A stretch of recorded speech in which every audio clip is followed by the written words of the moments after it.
जी हां, असम में कट्टरवाद और अवैध मदरसों पर हिमंता बिस्वा शर्मा का एक्शन जारी, उनकी सरकार का एक्शन जारी है। सोमवार को भी एक अवैध मदरसे पर बुलडोजर चला दिया गया। दरअसल बरपेटा से 2 संदिग्धों की गिरफ्तारी और उनके मदरसे से संबंध सामने आने के बाद यह बड़ी कार्रवाई की गई है। दोनों संदिग्धों का अलकायदा से भी लिंक सामने आया है और असम में अब तक 700 से ज्यादा मदरसों पर एक्शन लिया जा चुका है।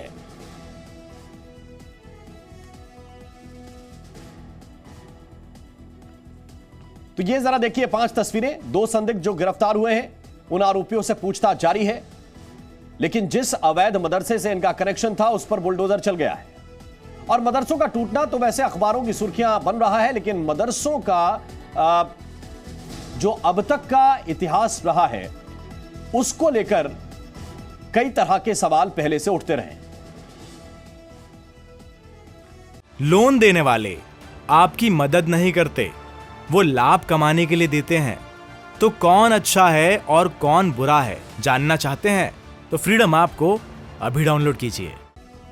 तो असम में अब तक 700 से ज्यादा मदरसों पर कार्रवाई हुई है, एक्शन हुआ है, और वहां की सरकार कह रही है कि हम इनको बेहतर बनाने की कोशिश कर रहे हैं, इनको मॉडिफाई करने की कोशिश कर रहे हैं। प्रयास यह हो रहा है।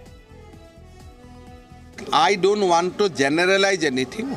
Whenever we'll get complaint, we have closed down government madrasa. We are evicting madrasa wherever there is a complaint of fundamentalism is there. But I don't want to discuss in general terms. We are working with the community. The madrasa institutions are working with government. In Assam, they have assured us that whatever government will make rule, they will abide by that. So we are reforming madrasa, taking the community in confidence, and at the same time we have closed down 700 plus government. तो ये हिमंता बिस्वा शर्मा असम के मुख्यमंत्री हैं और पहले भी ये कह चुके हैं कि जो मदरसे हैं उनको हम मॉडिफिकेशन उनका करेंगे, उनको मॉडर्न बनाएंगे, और जिस तरह के मदरसे अभी जो चल रहे हैं, जो प्रकाश में आए हैं, जिनका आतंकवादियों से कनेक्शन सामने आ रहा है, उन पर कार्रवाई भी हो रही है।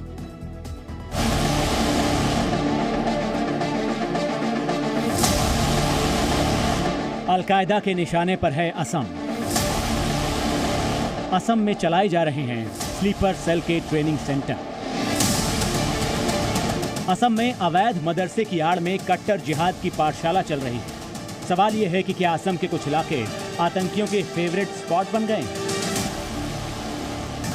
जी न्यूज की टीम इसी सवाल का जवाब तलाशने पहुंची असम के गोवालपारा। गोवालपारा के लिए जी न्यूज की टीम कच्ची सड़कों और कच्चे मकानों से होती हुई एक मदरसे में भी पहुंची। इस वक्त हम हैं ग्वालपारा में और ये है तिलापाड़ा नया मस्जिद। पिछले शनिवार को जलालुद्दीन शेख, ये तिलापाड़ा नतुन मस्जिद, इनका यहाँ का इमाम थे, उनको गिरफ्तार किया गया है। साथ ही साथ अब्दुल सुभान जो तिनकुनिया शांतिपुर मस्जिद के इमाम थे, उनको भी गिरफ्तार किया गया है। पूछताछ के दौरान ये पता चला है कि उन्होंने दिसंबर 2019 में सुंदरपुर तिलपाड़ा मदरसा में एक धर्म सभा का आयोजन किया था। वहां भारतीय उपमहाद्वीप में अल-कायदा से जुड़े कई बांग्लादेशी नागरिक को अतिथि वक्ताओं के रूप में आमंत्रित किया गया था। वो जिहाद फैलाने के लिए सहायता प्रदान करने के साथ साथ अब फरार बांग्लादेशी नागरिकों को आश्रय देने में भी शामिल थे। असम के मस्जिदों में एक के बाद एक इमाम और मदरसे के शिक्षकों का अलकायदा से संबंध होने के सबूत मिले हैं, जिससे सुरक्षा एजेंसियां चौकन्नी हो गईं। पिछले मार्च महीने से अब तक असम में 4 इमामों को गिरफ्तार किया गया है इस आरोप से कि वो जिहादी कार्यों में लिप्त थे। जिहादी पक्षे आसे उचित शास्ति हওয়া লাগে আর যদি জিহাদি পক্ষে নাই তে যদি ভালো মানুষ হয়ে থাকে তো তাইলে সারা পাইতে লাগে আর কি। আর যদি সে অবশ্যই জিহাদির পক্ষে আছে তো তাইলে সেটা ভাবি নাই এরকম যে ওবো ইমামে যেরকম একটা করছে আমরা জানি না, ভালো মানুষ আসাল ইমামরা আর কি। এখন ইমামের এটা করতেছে অন্যায়। असम में पिछले कुछ दिनों के अंदर 3 इमाम गिरफ्तार हो चुके हैं। इन पर कट्टर जिहादी ट्रेनिंग देने का आरोप है। ये लोग अलकायदा के लिए स्लीपर सेल तैयार कर रहे थे। ये गिरफ्तारियां और इनसे जुड़ी जानकारियां पुलिस की परेशानी का सबब बन गई हैं। बेसिकली हम लोग जो ट्रेंड देखा था इसमें कि बांग्लादेश से जितने लोग धर्म सभा के नाम पे जो आते हैं वो लोग यहाँ आके लोकल वल्नरेबल पीपल को आइडेंटिफाई करके फिर उन लोगों को मदरसा या मस्जिद बनाने के लिए या मुक्तब भी बोलते हैं जिसमें उसको बनाने के लिए ट्राई करते हैं, उसके लिए फंडिंग देते हैं एंड देन स्लोली अपना नेटवर्क एस्टेब्लिश करने के लिए अलग अलग जगह पे जैसे मॉड्यूल्स इसीलिए बना हुआ है, यहाँ पे बना हुआ है, बारपेटा में बना हुआ है, मोरीगांव में बना हुआ है। ग्वालपारा ही नहीं, हम मोरीगांव भी गए। यहाँ से एक ऐसे मुफ्ती को गिरफ्तार किया गया था जो बच्चों को कट्टरता और जिहाद की ट्रेनिंग दे रहा था। इससे और पूछताछ हुई तो पता चला कि उसके संबंध बांग्लादेश के प्रतिबंधित आतंकी संगठन अंसारुल्लाह बांग्ला टीम से थे।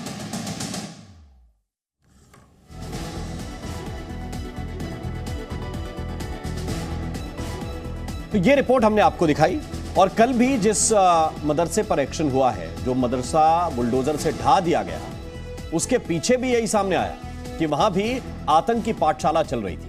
हमारे साथ 3 खास मेहमान इस वक्त हैं। प्रमोद स्वामी हैं, प्रवक्ता हैं भारतीय जनता पार्टी के। असगर अली खान साहब हमें ज्वाइन कर रहे हैं, वरिष्ठ वकील हैं दिल्ली के, इस्लामिक मामलों के जानकार भी हैं। और साथ ही राजू दास जी इस वक्त हमारे साथ जुड़े हुए हैं, हिंदू धर्म गुरु हैं और हनुमानगढ़ी के पुजारी भी हैं। बहुत बहुत स्वागत आप तीनों का। सबसे पहले मैं स्वामी जी आपके पास आना चाहता हूं और यह जानना चाहता हूं कि हिमंता बिस्वा शर्मा का मॉडल क्या है। हिमंता बिस्वा शर्मा कह रहे हैं कि हम मदरसों को मॉडर्नाइज करेंगे, आगे बढ़ाएंगे, लेकिन दूसरी तरफ बुलडोजर भी चला रहे हैं। ऐसा है राम जी कि हमारी जो सरकार है उसके लिए राष्ट्र प्रथम है, पार्टी सेकंड और इंडिविजुअल थर्ड। और राष्ट्र की सुरक्षा के साथ हम किसी भी तरह का समझौता नहीं कर सकते। राष्ट्र की सुरक्षा, राष्ट्र की एकता, राष्ट्र की अखंडता और राष्ट्र की सार्वभौमिकता। जी जहां तक आपने कहा कि मदरसे बंद करने की सवाल है, तो ये जो सरकारी अनुदान से जो मदरसे चलते थे वहां अरबी भाषा की शिक्षा दी जाती थी, वहां मजहबी शिक्षा दी जाती थी। तो सरकारी अनुदान से आप मजहबी शिक्षा नहीं दे सकते। सरकारी अनुदान से आप अगर मजहबी शिक्षा देंगे तो फिर कल को अन्य जो संप्रदाय के लोग हैं, धर्म को मानने वाले लोग हैं, वो कहेंगे कि सरकारी अनुदान से हमारे भी स्कूल या हमारे भी पाठ्यक्रम चलाए जाए, तो वो पॉसिबल नहीं है। तो सरकार ने सरकारी अनुदान को बंद कर दिया और उनको हमारा जो सेकेंडरी और बोर्ड ऑफ एजुकेशन है, सेवा के अंडर हम लेकर के ले आए। तो वहाँ जो पढ़ने वाले छात्र हैं उनको अब विज्ञान सम्मत शिक्षा दी जाएगी, जिससे वो भविष्य में देश के अच्छे नागरिक बनकर करके निकल पाए। अब दूसरी बात, आपने जो बुलडोजर की बात कही, बुलडोजर उन पे चला है जो प्राइवेट मदरसे हैं, जो प्राइवेट फंडिंग से चलते हैं, और वो भी ऐसे हैं जो माने कानूनी तरीके से नहीं बने थे और गैर कानूनी तरीके से जो बने थे। और वहाँ के जो मुफ्ती है, मुफ्ती को और ये दो जगह है, मोरीगांव और बरपेटा में, दोनों जगह ही जो वहाँ के जो चलाने वाले थे मदरसे, उनको जिहादी गतिविधियों में लिप्त पाया गया और उनके ऊपर में कानूनी कार्रवाई की गई और पुख्ता परिणाम मिलने के बाद में उनको अरेस्ट किया गया और वो अवैध तरीके से बनाए गए, तो उनके ऊपर में बुलडोजर चलाया गया। ठीक है, ये हमारी स्पष्ट नीति है कि बिल्कुल। मैं आपके पास वापस लौट के आता हूं। असगर अली खान हमारे साथ हैं। असगर अली खान साहब, कार्रवाई अब ठीक हो रही है? ये जो गतिविधियां हैं पढ़ाई के नाम पर, अगर दीनी तालीम के लिए कोई माँ बाप अपने बच्चे को भेज रहे हैं तो उनको दीनी तालीम के नाम पर अगर आतंक की घुट्टी पिलाई जाएगी तो फिर बुलडोजर चलना चाहिए? सर, मुझे ये समझ में नहीं आ रहा है कि ये कार्रवाई हो रही है या किसी भी नाराज़गी का बदला लिया जा रहा है या कोई दुश्मनी निभाई जा रही है। मैं इस बात को सही से समझ नहीं पा रहा हूँ। किससे? जहाँ तक सवाल अरेस्ट करने का है, इमाम साहब को अरेस्ट कर लिया, मदरसे के मौलाना को अरेस्ट कर लिया, अभी से हम लोग उनको टेररिस्ट कहने लगे। अगर आपने अरेस्ट किया है तो उसका एक प्रोसेस है। चलो कर लिया आपने वहाँ की पुलिस ने गवर्नमेंट के इशारे पे किया या कोई उन्होंने सबूत मिले उस पर किया या कोई झूठे सबूत पैदा किए उस पर किया, जो कुछ भी किया उन्होंने उसको कानून देखेगा, उसको कोर्ट देखेगा। अभी तक किसी कोर्ट ने उन्हें कन्विक्ट किया है? नहीं किया है। मैं आपकी नॉलेज के लिए एक बात और ये बता दूं जी, पूरे हिंदुस्तान में टेररिज्म को लेकर कानून में जितनी इधर उधर बात करी जाती है उससे ज़्यादा शायद किसी और क्राइम में नहीं की जाती। उसकी वजह बिल्कुल सामने है। कोर्ट से होने वाली सजाएं, जो कन्विक्शन है, उसकी रेट 4, 5, 6, 7, 8% है आउट ऑफ 100। ये रेट है टेररिज्म में सजा की। अब सवाल जहां बिल्डोजर का है, अरे भाई कोई तो पैनल में से आपके बताए, आप बता दीजिए कि कानून कौन सा है कि आप उस पर बिल्डोजर चलाएंगे। आपने अभी बताया, आपने भी कहा और हमारे पैनलिस्ट ने भी कहा कि साहब वो चूंकि अवैध निर्माण था। आप कौन होते हैं अवैध निर्माण पर बिल्डोजर चलाने वाले? आप नोटिस देंगे, कानून ये नहीं है। हिंदुस्तान का कानून पढ़िए और उसको अपनाइए। ये दादागिरी है जो आप कर रहे हैं। अच्छा, वो ये बदतमीजी है जो आप कर रहे हैं। उनकी ये नाराजगी है, ये दुश्मनी से जगह बना लें। ये मैं आपसे ही सवाल करता हूं, क्यों बनाई, कैसे बनाई? आप बताइए। मेरा घर हो या आपका घर हो, आपने अगर अपना घर बनाया होगा, बताइए कितने दिन में बना? 1-2 घंटे में बन गया आपका घर? सालों लगे होंगे घर बनने में। वहां का एडमिनिस्ट्रेशन क्या कर रहा था जिस वक्त अवैध निर्माण हो रहा था? It's a failure of administration, it's a failure of intelligence, it's a failure of government. आपने गवर्नमेंट का फेल्योर है। कन्विक्ट नहीं हुए, आप भी तो बैठ के क्लीन चिट दे रहे हैं। आप भी तो बैठ के क्लीन चिट दे रहे हैं। जिस पर आतंक के आरोप है उनके पीछे आप साहब लगा रहे हैं। ये बताइए कि मैं किसी को क्यों क्लीन चिट दूं और क्यों मैं किसी के ऊपर इल्जाम लगाऊं जब अभी तक कोर्ट का कोई फैसला नहीं है। कोर्ट कल उनको कन्विक्ट कर देगा। के फैसले तक का इंतजार किया जाए। आज आप ही कह रहे हैं, आप कहते हैं कोर्ट के फैसले, आप बिल्कुल टी राजा के मामले में कोर्ट के फैसले का इंतजार किया जाए तब कुछ कहा जाए। वो जो अंकिता को जिंदा जला दिया जिस लड़के ने, उसके बारे में कोर्ट के फैसले का इंतजार किया जाए, फिर कुछ कहा जाए। देखिए, अगर आप कहा ही ना जाए, कोर्ट के फैसले आते हैं 20 साल के बाद। अगर नहीं, अब 20 साल बाद आए तो अब तब आप कह सकते हो खामोशी अख्तियार करें ऐसे मामलों आप आज नहीं कह सकते, क्योंकि 20 साल में तो कितने ऐसे बच्चों को ट्रेनिंग दे देंगे जिस माइंड के सेट के साथ वो बैठे हैं। आप सरकार को समझाइए। नहीं, कानून अपनी कार्रवाई कर रहा है और करे, महंत राजूदास कोर्ट उसका फैसला करेंगी। सरकार कौन होती है भाई बिल्डोजर चलाने वाली? मुझे एक कानून बता दिए पूरे हिंदुस्तान, और पूरे हिंदुस्तान में बिल्डोजर चल रहा है। अगर ये इस सरकार की दादागिरी नहीं है तो फिर और क्या है? आप बताइए। अदालतों में भी मामले गए हैं। कौन से सारे मामले अदालतों में गए? जहांगीरपुरी में बुलडोजर चला, अदालत में मामला गया। अरे भाई, जहांगीरपुरी में बुलडोजर चला, अदालत में मामला गया। अगर आपको ऐसा लग रहा है कि ये मदरसा तोड़ दिया, अगर इस पे बुलडोजर चलाना गलत है तो इसको आप अदालत में ले जाइए। मैं निश्चित तौर सारे मामले अदालत में गए।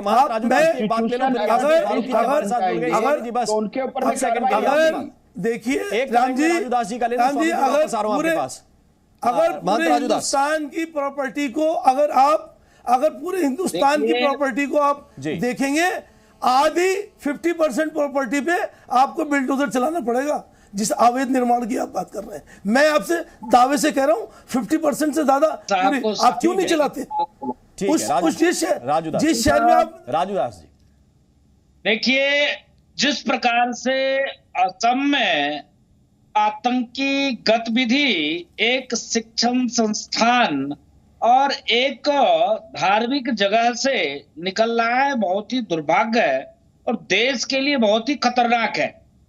किसी भी प्रकार से, किसी भी मजहब से आतंक को नहीं जोड़ना चाहिए, लेकिन अगर एक पाठशाला से कट्टरपंथी विचारधारा की सोच देश की तोड़ने और देश के सामाजिकता जो सामंजस्य है उसको तोड़ने की गतिविधि अगर संचालन होता है तो मैं मुख्यमंत्री जी को साधुवाद दूंगा, धन्यवाद दूंगा कि माननीय मुख्यमंत्री जी ने आगे और बढ़कर और बुलडोजर चलाकर वहां की संपत्ति को ध्वस्त किया और तोड़ डाला। माननीय अभी एक वकील साहब बैठे हुए थे, उन्होंने सीधे सीधे आतंकियों को क्लीन चिट दे दिया और माननीय मुख्यमंत्री और वहां के सरकार को घसीटने का काम किया, जबकि पढ़े लिखे हैं और संविधान को मानते हैं और संविधान की बात करते हैं। फिर भी जब आप समझ सकते हैं कितना पढ़ा लिखा व्यक्ति, संविधान को मानने वाला व्यक्ति, जिसको संविधान में आस्था हो, वह व्यक्ति जब सरकार को कटघरे में खड़ा करता है सिर्फ एक मानसिक द्वेष भाव से, एक इस्लाम को मानने के कारण, जिस प्रकार से इस्लाम को भी ये लोग आतंकी में जोड़ देने की साजिश करते हैं, मुझको लगता है पूरे इस्लाम पे झापट मारने की तरीका है, पूरे इस्लाम को गंदा करने का तरीका है, और कुछ भी नहीं है। एक मामले नहीं है। आप देखिए पूरे देश में मदरसे पे उंगलियां उठ रही है।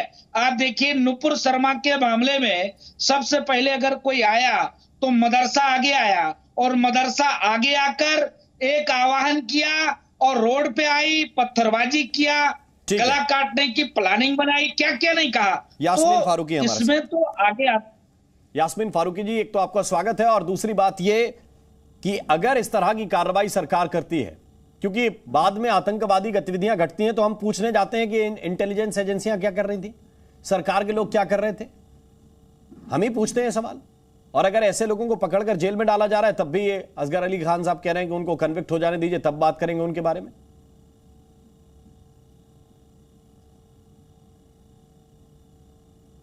यास्मीन जी। शर्मा साहब, मैं तो समझ में नहीं आ रहा है कि आपको इन बातों के जवाब ही जो ये लोग बोल रहे हैं। अभी उन्होंने कहा कि साहब कोर्ट में गया, बुलडोजर चला तो वहां पे भी कोर्ट में गया, किसी की चीजें तबाह कर दो। अरे अच्छा, मतलब आप कितनी अवैध की बातें करोगे?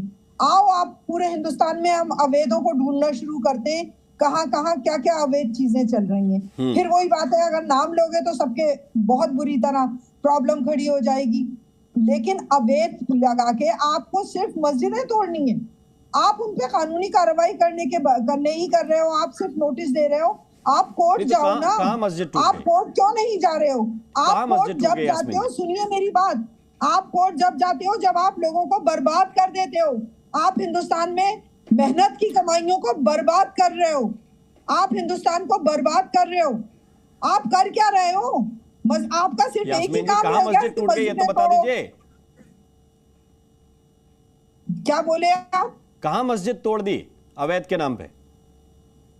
कई जगहों पे आप अवैध के नाम पे मकान तोड़ रहे हो जाके।